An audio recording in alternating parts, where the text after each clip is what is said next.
আগেই কিন্তু এই ছাত্র জনতা আপনাদের সোজা করে দিবে। বাংলাদেশের ছাত্র জনতা দেখিয়ে দিয়েছে জুলাই কিভাবে বাংলাদেশকে পরিবর্তন করতে পারে। আমরা আজকের এই জাগরণী সমাবেশ থেকে শপথ করতে চাই, যদি উপদেষ্টারা এখনো না শুধরান, আরো 1-1.5 মাস সময় আছে নির্বাচনের, তার আগেই কিন্তু এই ছাত্র জনতা আপনাদের সোজা করে দিবে। আরো একটি জুলাই নামাবে বাংলাদেশে। শুধুমাত্র অন্তর্বর্তীকালীন সরকার নয়, এরপরে যারা ক্ষমতায় আসবেন, যে কোনো রাজনৈতিক সরকার, তাদেরকেও মনে করিয়ে দিতে চাই যে কোনো সময় বাংলাদেশের বুকে জুলাই নেমে আসতে পারে। জুলাই জাগরণ আমরা থামাবো না।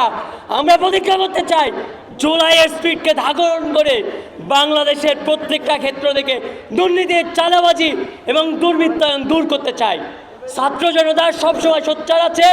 বাংলাদেশের প্রত্যেকটি হত্যাকাণ্ডের দ্রুত বিচার দাবি করছি এবং আইন শৃঙ্খলা বাহিনীর দ্রুত কঠোর পদক্ষেপ আশা করছি প্রত্যেকটা ঘটনায়। ধন্যবাদ সবাইকে।